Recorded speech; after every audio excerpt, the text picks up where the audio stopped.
बाकायदा प्लानिंग थी और मुझे बताने वालों ने बता भी दिया था।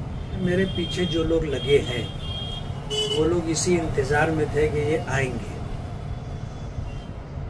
आएंगे, इनकी वीडियो हम बनाएंगे और उसके बाद इस मामले को ले करके कानूनी रास्ता इख्तियार करके इनके पद से हटाएंगे।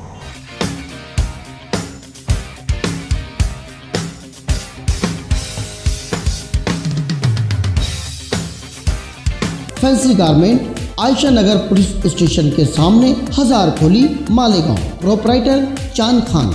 देखते रहिए the prime news Abdul Rahman के साथ। बिलाखिर वही हुआ जिसका अंदेशा था। शाम के सूरज के साथ साथ सर्वे नंबर 178-3 मालदा की बस्ती के रहने वालों की उम्मीदों का सूरज भी हमेशा हमेशा के लिए गुरूब हो गया। दिन भर इस उम्मीद में रहने वाले गरीब, जिनको लग रहा था कि मदद के लिए कोई हाथ आएगा और उनकी किस्मत की आड़ी तिरछी लकीरों को सुलझा देगा, शाम होते होते वो उम्मीद वो आज भी टूट गई। बिल्डोजरों के जालिम पंजों ने किसी बेरहम बाज की तरह उनके घोंसलों को तहस नहस कर दिया।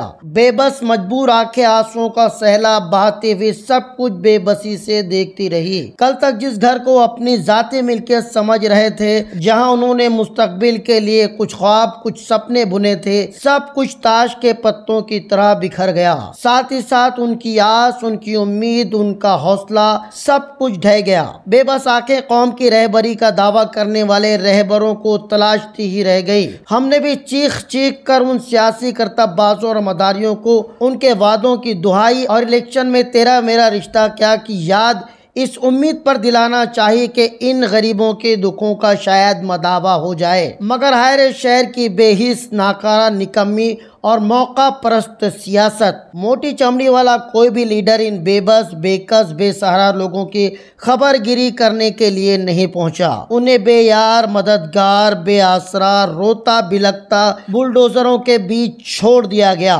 दिन भर इन बेबस लोगों के हाल अहवाल लेने कोई नहीं आया, पर हाँ, शाम होते ही शहर के बेबस और लाचार एमएलए मुफ्ती मोहम्मद इस्माइल का एक बयान सामने आया, जो उन्होंने अपनी एसी ऑफिस में बैठकर मीडिया के नुमाइंदों को दिया। उन्होंने बताया कि अपनी एसी ऑफिस में बैठे बैठे मालेगांव के म्युनिसिपल कमिश्नर के साथ साथ उन्होंने जमीन के मालिक मुंबई के हाई कोर्ट के वकील को, साथ ही साथ इसाक सेठ जरवाला, महफूज जरवाला, गरज के जमीन के मामले से जुड़े उन तमाम लोगों से राब्ता कायम करने की कोशिश की, मगर सिवाय मालेगांव म्युनिसिपल कमिश्नर के किसी ने भी उनके फोन का जवाब नहीं दिया। हाय रे एक मजबूर एमएलए की बेबसी। खुद के बस्ती में ना पहुंचने की वजह उन्होंने ये बताई कि अगर वो बस्ती में चले जाते और वहां पर अगर वो कुछ भी मुदाखलत करते तो सरकारी कामों में रखना अंदाजी करने के जुर्म में उन पर केस बन जाता, साथ ही साथ उनकी एमएलएशिप भी चली जाती।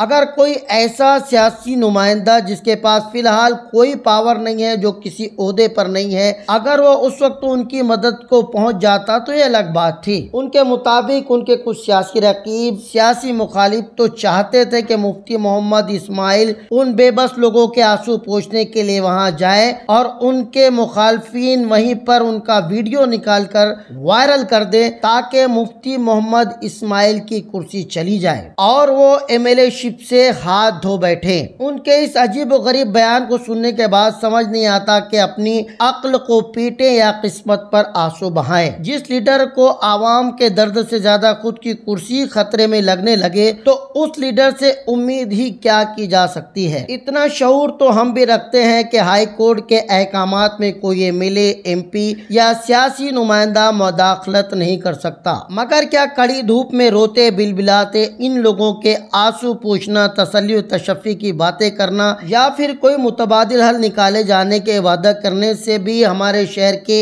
एमएलए गए थे क्या? जितनी लड़ाई उन्होंने एसी लगी हुई ऑफिस में बैठ कर लड़ी, अगर उतनी ही लड़ाई वो बेबस बेकस लोगों के साथ चिलचिलाती धूप में खड़े होकर लड़ते तो शायद उन बस्ती के लोगों को लगता कि उनका एमएलए उनके साथ खड़ा है, मगर उन्हें तो अपने सर का बोझ किसी और के कंधे पर लादना था, जो उन्होंने किया भी। किस मुंह से किला झोपड़पट्टियों दिगर झोपड़पट्टियों का दर्द बयां कर रहे हैं। कुर्सी जाने का खतरा तो यहाँ भी है। खुदा न खास्ता अगर इन बस्तियों पर भी बिल्डोजर चला तो तब क्या फिर आज की तरह वो एसी ऑफिस में बैठकर बेबसी से बयान देंगे या फिर किसी जरूरी काम की बात बताकर मुंबई चले जाएंगे। दरअसल उनका ये बेबसी और लाचारी भरा बयान इस शहर के उन तमाम वोटरों के मुंह पर जन्नाटेदार तमाचा है जो अपने लीडरों से हजारों उम्मीद लगा कर रखते हैं। मुफ्ती साहब, अगर आप आ जाते तो कम से कम जिस बेदर्दी से उन बेबस लोगों के घरों पर बुलडोजर चला है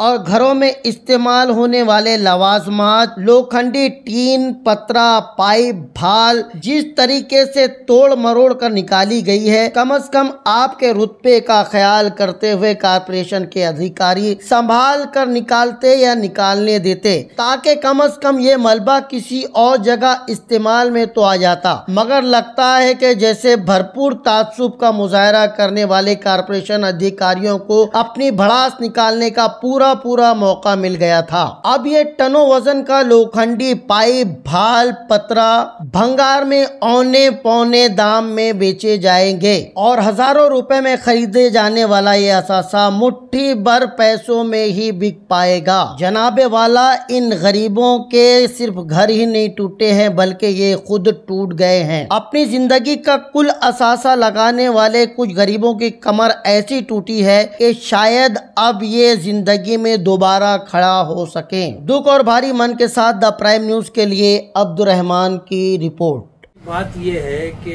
कोर्ट के आदेश के बाद जब उस पर अमल बजौनी हो रही है तो कोई सियासी आदमी अगर वहां जा करके उसको रोकने की कोशिश करता है तो ये सरकारी कामकाज में अड़थड़ा करके उनके ऊपर FIR रजिस्टर हो सकती है। और आज अगर वो सरकारी पद पर है तो उसका पद छिन जाएगा, ऐसा अंदेशा भी है। तो सूरत हाल ये है कि जो आदमी पद पर नहीं था वो उन्हें जाना चाहिए था। मेरी मजबूरी ये थी कि मैं एक MLA हूँ, अगर मैं जाता तो उसे मुझे टारगेट किया जाता और टारगेट करने के बाद जाहिर बात है उनकी मंशा ही है कि इनका पद छिन जाए और इस तरह की कोशिशें भी हो रही हैं। इसलिए मेरी मजबूरी थी कि मैं वहाँ न जाते हुए उनकी पूरी मदद करने की कोशिश कर रहा था। मैंने इसाक सेठ को भी फ़ोन किया, उनके बेटे महफूज को भी फ़ोन किया, लेकिन सुबह का वक्त था, उनसे बात नहीं हो सकी। तो मैंने जिस शख्स के नाम पर ये ज़मीन है वो हाई कोर्ट का वकील है, उससे मैंने 2 मरतबा रब्ता करने की कोशिश की, पूरी रिंग गई, लेकिन उस शख्स ने फ़ोन रिसीव नहीं किया। बाद में मालेगांव में जो लोग इन मामलात में थे उनको फ़ोन करके उस शख्स ने कहा कि मुफ्ती साहब का मुझे फ़ोन आया 2 मरतबा, उनसे कहना कि मैं आपसे बाद में बात करूँगा। उसने मुझसे बात नहीं की। और जो लोग, फिर मैंने कमिश्नर से बात की तो कमिश्नर ने भी माजरत कर ली कि कोर्ट ना मुझे बहुत सख्त आदेश दिया है कि अगर 48 घंटे के अंदर आपने कोर्ट के फैसले पर, आदेश पर अमल नहीं किया तो क्यों ना तुमको नौकरी से बरतरफ कर दिया जाए, तो इसलिए मैं कोई मदद नहीं कर सकता, ऐसा कह करके उसने बात ख़त्म कर दी। क्या है कि मेरे पीछे जो लोग लगे हैं वो लोग इसी इंतज़ार में थे कि ये आएंगे, इनकी वीडियो हम बनाएंगे और उसके बाद इस मामले को ले करके कानूनी रास्ता इख्तियार करके इनके पद से हटाएंगे। बाकायदा प्लानिंग थी और मुझे बताने वालों ने बता भी दिया था। इसलिए वहाँ न जाते हुए जो मदद मुमकिन थी उस मदद को हमने हासिल करने की पूरी कोशिश की। लेकिन जाहिर बात है जब कोर्ट का इतना सख्त फैसला था तो उसकी वजह से ना कमिश्नर ने कोई मदद की और ना जो पार्टी थी जिम्मेदार उन लोगों ने कोई राब्ता किया। इस वजह से जो है लोगों की हमसे उम्मीदें थी। कुछ लोग आए भी कि यार ठीक है हमारा मकान उजड़ गया, अब हमको कुछ माली मदद आपको तरफ से मिल जाए। तो मैंने कहा 1-2 मकान होता, 10-20 मकान होता तो हम लोग कुछ करते। अभी का 60-70 मकानात हैं, तो हम भी अगर मदद करना चाहें या जमीयत भी मदद करना चाहे तो कितनी मदद करेगी।